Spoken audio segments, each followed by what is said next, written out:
Welcome to Mystara, and welcome to the book that launched the setting, the Grand Duchy of Karameikos, Gazetteer number 1.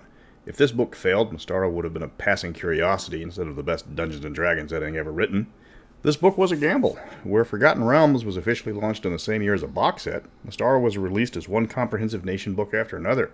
So while we had snippets of information regarding Greyhawk, Dragonlance, or Faerun, Mystara gave you tons more information about each nation, but spread it out over a longer release.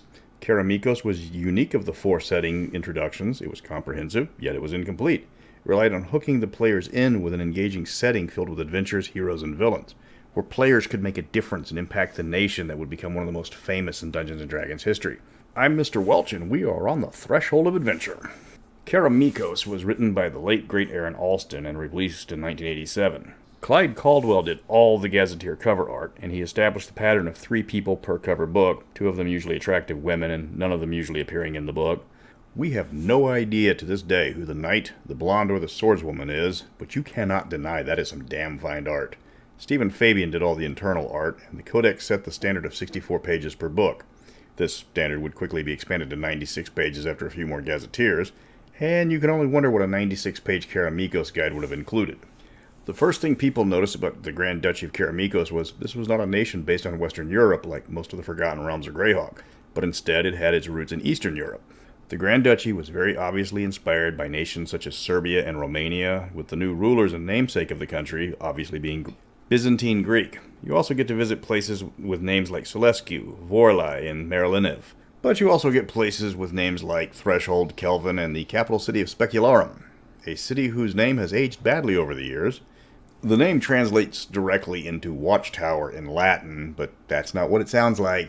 So because of the constant snickering, the capital's name was changed to Miros in the timeline. That bit of trivia came directly from multiple TSR employees who were more than happy to share that little bit of information about why they changed the name. Karameikos' history is a lengthy one, though one with a lot of gaps in the timeline. Recent history from the last few centuries saw the region, originally called Trollodara, conquered by the Thracian Empire. It was ruled over by various governors for about a century before Duke Stefan Karameikos offered to trade his rich ancestral lands for the largely unexplored and lightly settled Trollodara. Emperor Thenkal of Thyatis is a close friend of Stefan, and the empire needed resources. So Stefan got his autonomous province, free to rule over as he saw fit, and Thenkal essentially strip-mined the Duchy of Machatos for all its wealth to pay off Thyatis' debts. This was 30 years ago in the timeline. Stefan took the title Grand Duke as to give the impression to outsiders that Karameikos is just another province of Thyatis. In a way it is. If Stefan does anything to go against Thyacian politics, his nation can easily be taken away. However, relations between Karameikos and Thyatis are close, so that's never even come up as a problem. As long as Stefan is friends with Thenkal, Karameikos is left to its own devices. The military of the nation isn't numerous or well established, but any attempt to overthrow Stefan would be defended by the legions of Thyatis, so the nation is largely safe from outside attack. The first problem of many Duke Stefan encountered is the fact that many of his new subjects despised him. When he first arrived to claim his nation, the noble family Marilenev rose up against him in a revolt that was brutally put down. His first official act before he was even crowned was the decimation of a noble family whose ancestors had rolled over Trollodara before Thyatis arrived. Every male heir was killed in the revolt, leaving a very bitter Lady Marilenev to plot revenge and watch her family line die out as a result of her family's actions. The second problem facing Duke Stefan was the nobles he brought with him to help rule over the nation that now bore his name. He brought several of his cousins who sought increased power compared to their lot back in Thyatis, and named them as the barons over the Trollodaran nobles. Some, like Desmond Kelvin, were fair and just. Others, like the dreaded Ludwig von Hendrix, ruled through tyranny and violence. Duke Stefan has the flaw of giving people far too many chances than they deserve. So when word of misdeeds of his vassals come to him, he's often far too lenient with them, hoping they will see the error of their ways. This has caused some conflict with the subjects who feel that the Duke is doing nothing to address their grievances with the lords and ladies. A third problem that has emerged since the establishment of the Duke is he overturned the power structure that existed between the old, powerful Trollodaran families and where they stood in the Thyacian occupation. Thyatis largely left the nation alone, as it was underpopulated and outside of a few cities there was little of interest to the largely staid governors. Stefan changed all that with his more hands-on approach. Now the old moneyed families jockey for favor in the ducal court, or in the more extreme situations plot directly against the Duke. The families are feuding not only with the new Thyacian nobility, but also with each other for influence in the Duke's court, and also power among the Trollodaran people.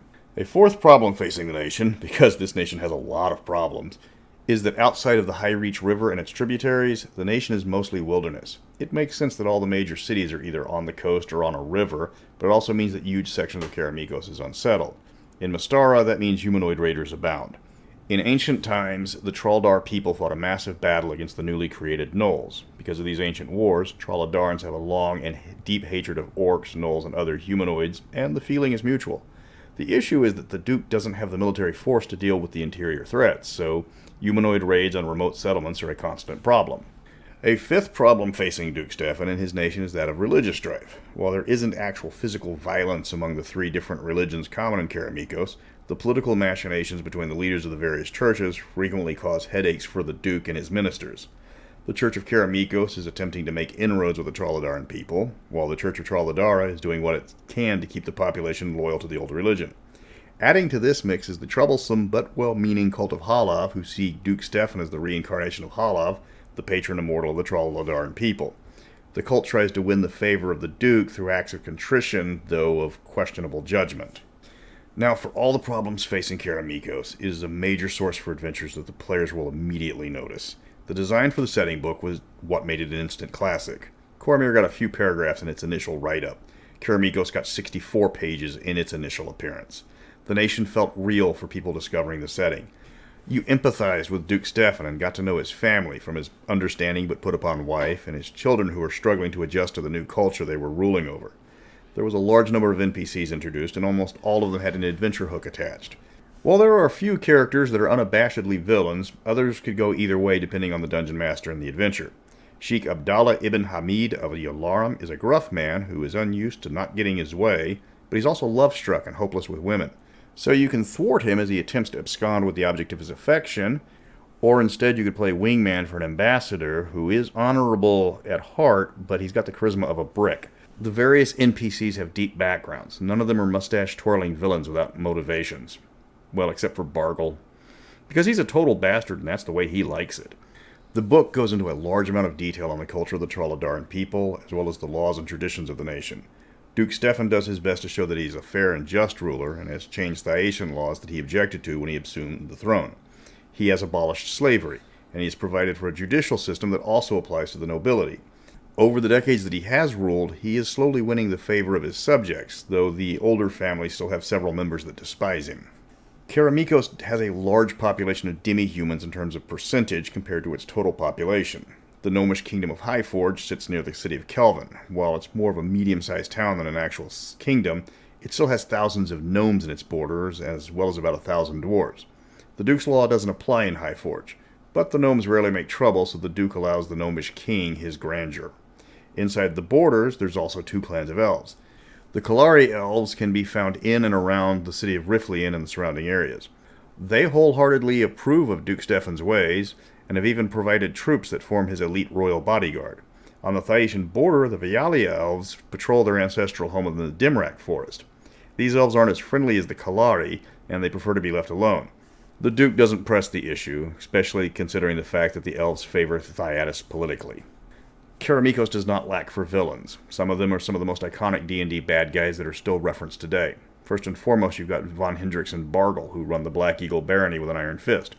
The Iron Ring Slavers Guild is featured heavily, and when you need truly incorrigible villains, they are perfect for the job. The Veiled Society is an organized crime group run by one of the more powerful Trollodaran families. They mostly operate out of Specularum, where they typically prey on Thracians, non-humans, and Trollodarans who don't pay them protection. For low-level parties, they are a constant threat. One aspect that the players fell in love with regarding Karakimos is that the nation, like all Mystaran nations, offers room for the characters to ascend in social ranks. The Duke can and will knight characters that prove themselves. Heroes that clear out sections of the nations of monsters and humanoids can become landed nobility in appreciation of them helping pacify the country. All the money that the players make cleaning out the Caves of Chaos or the Palace of the Silver Princess will be spent on building a manor home, improving their barony's infrastructure, or building defenses. The players will be adopted by the nation if they aren't already natives, and possibly even gain the ear of the Duke and join his inner circle. These are options that were built into the nation's setting. Those rewards are suggested several times throughout the book. It's not something that a dungeon master has to just randomly give to the players. The nation's customs give a lot of opportunity for character growth. The shearing custom is where teenage Troladarans are sent out into the world to learn a trade before returning to their family as an adult. Even the Thaiatian noble children are participating in this tradition, which actually helps soothe the ethnic tensions between the two peoples. The examples of the shearing given in the Gazetteer include Adriana and Justin Karameikos, who, despite being the children of the Duke, took on the occupations of a city guard and a sailor during their shearing. In-game, this means that no matter what a Karameikan player's family status is, their background can be just about any profession found in the nation. Another aspect Karameikos has in abundance is a lot of characters that can be either ally or enemy, depending entirely on the whims and the needs of the Dungeon Master. In the city of Celescu, their leader is Zimaruz Celescu, who seems to have ruled over his people without aging for decades. He's not hostile to players automatically, unless they push him beyond reason. In my personal campaign, the players constantly tried to prove that he was a vampire, though he always had a legitimate reason why there were no mirrors or garlic in his castle, or why he was always in formal gear and always had pale skin. In short, the lands surrounding the Celescu estate don't exactly get a lot of sun. Other characters that can serve as villains or allies include Sergiev of the Cult of Halav, Flameflicker the Thief, or Demetrius King of the Beggars. The book leaves a lot of room for expansion.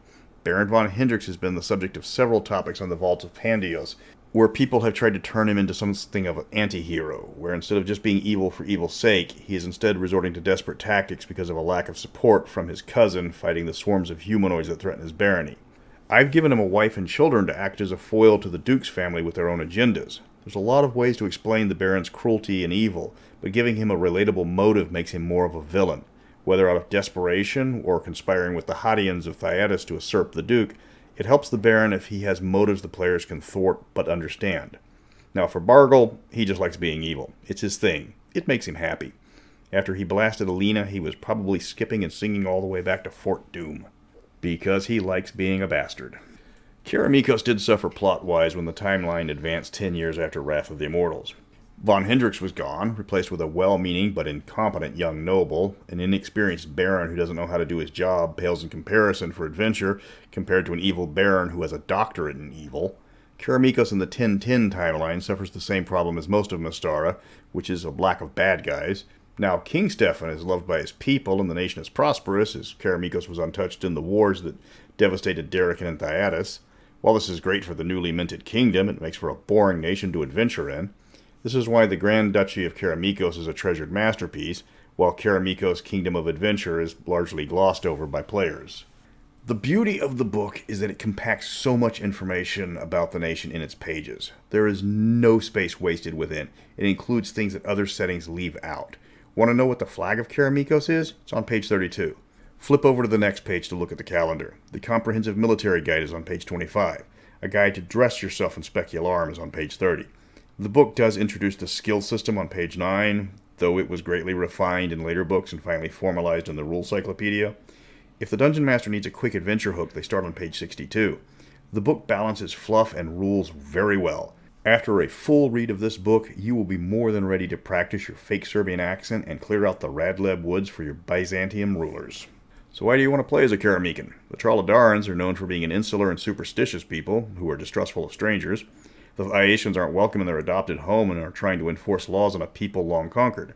But after a few decades of the Duke's reign, ethnic tensions have started to fade. The people are starting to adapt to the efforts of Duke Stefan's modernization efforts, and the nation is beginning to become recognized for its own merits on the international stage. Paladins from the Order of the Griffin have served their nation loyally, and their reputation is beginning to spread outside its borders. If you want a copy, you can get a reprint on DriveThruRPG, though you don't get the awesome fold-out separate map, unfortunately. If you want that copy, get ready to spend $50 or more on the various auction sites.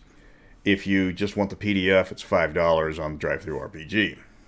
The Grand Duchy of Karameikos is the entry to Mystara for a lot of players. The book's quality and in-depth writing was part of the lost talent that was Aaron Alston.